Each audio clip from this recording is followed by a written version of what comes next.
Auzubillahi minash-shaytanir-rajim. Bismillahir-rahmanir-rahim.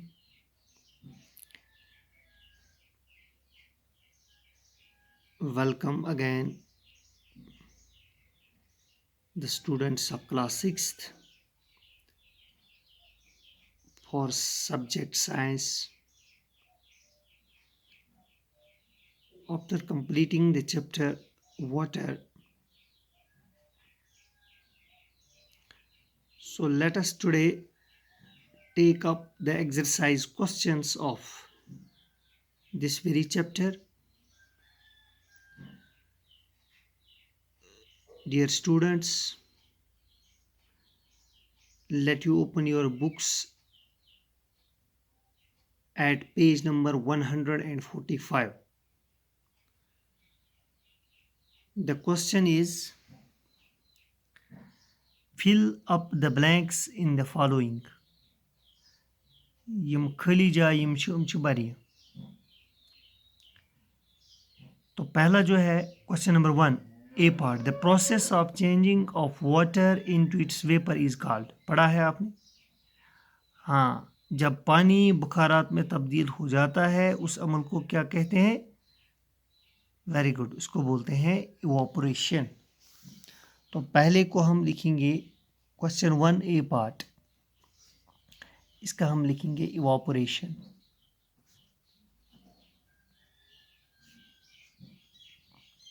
इसके बाद B part है इसी का, the process of changing water vapour into water is called. हाँ बच्चों, अब अगर बुखारात पानी में तब्दील हो जाता है तो उस अमल को क्या कहते हैं? Condensation. Very good, condensation. Then there is third part, no rainfall for a year or more may lead to dash in that region. अगर किसी खिते में या किसी इलाके में या किसी जगह बारिश नहीं होती है एक साल के लिए या एक साल से ज़्यादा, तो उस रीजन में वहाँ पे उसके असरात क्या पड़ सकते हैं? वहाँ पे हाँ ड्राउट्स आ सकते हैं. तो lead to droughts in that region. Okay. Then there is D part, excessive rains may cause. अब अगर बारिश हद से ज़्यादा हो जाती है, पड़ जाती है, तो उससे भी बुरे असरात पड़ते हैं. हाँ, तो क्या आ जाता है? उससे फ्लड्स आते हैं. So it causes floods.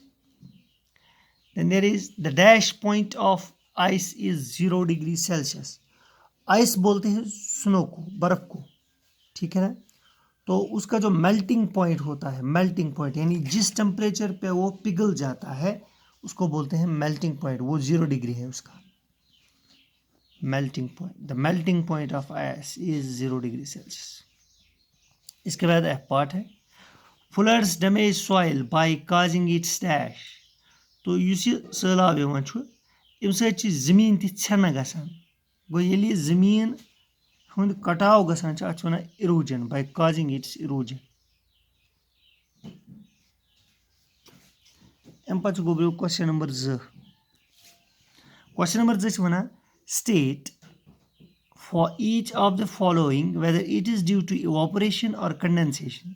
यानी ये कैसा प्रोसेस गसान छ, तो सिर्फ यूत यह गसान इवापोरेशन से कि यह गसान कंडेंसेशन से. इवापोरेशन तो कंडेंसेशन ते पाई. इवापोरेशन गई वाटर गई change into water vapour, condensation गई वाटर वेपर गई change into water. A part water drops appear on the outer surface of a glass containing cold water.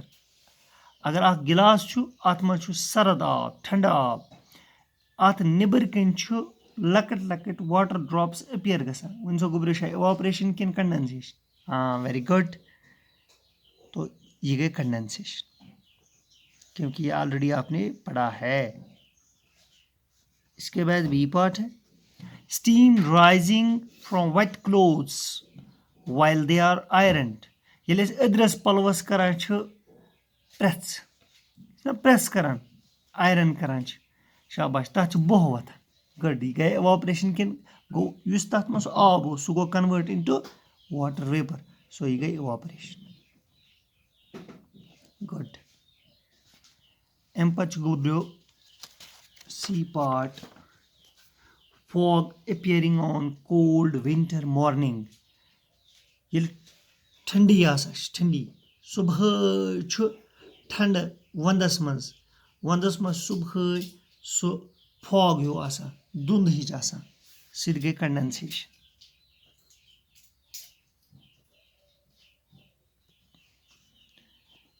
इसके बाद डी पार्ट है blackboard dries up after wiping it blackboard युथी अत फश दिवान खुश ग यह गई ऑपरेशन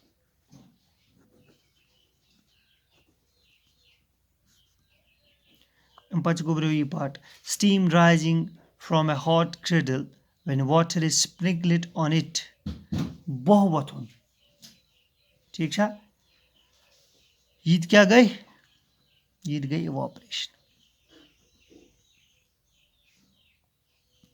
अमि पत् गुब्रियो क्वेश्चन नंबर 3 क्वेश्चन 3 वन which of the following statements are true तुम वन निमो मज कम स्टेटमेंट ट्रू सही तो फर्स्ट स्टेटमेंट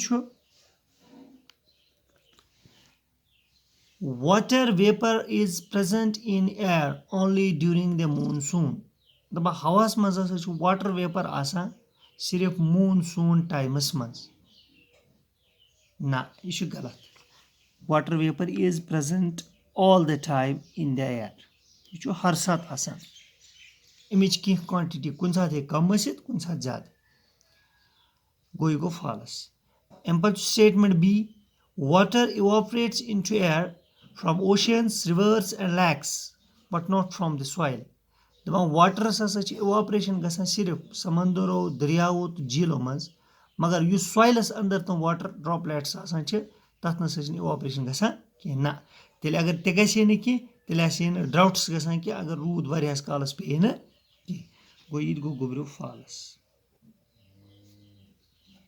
अमि पत् गुब्रियो statement C the process of water changing into its vapour is called evaporation so अमल यम सत आब गसान तब्दील बुखारातन मज तथ वन इवापोरेशन यह गई गुब्रियो ट्रू स्टेटमेंट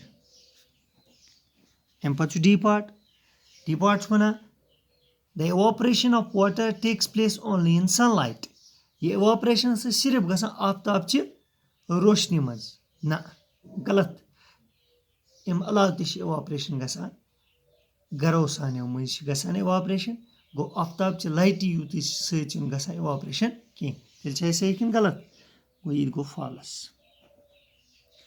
अमि पत् गुब्रियो statement E water vapour condenses to form tiny droplets of water in the upper layers of air where it's cooler दपान युस हसा वाटर वेपर आसान यदि हुर खसान तत कंडेंस गसान चमान तो यह हसा पत लकट लकट ड्रॉपलेट्स बनावान अपर लेयर्स ऑफ एयर यम आसान यम हेर आसान हवाक उपरी तह तत हसा यह कंडेंस गसान तत हसा यह सर्द गसान पत लकट लकट ड्रॉपलेट्स बनावान यह गुब्रियो सही तिकाज तत कंडेंसेशन गसान गो यह गो ट्रू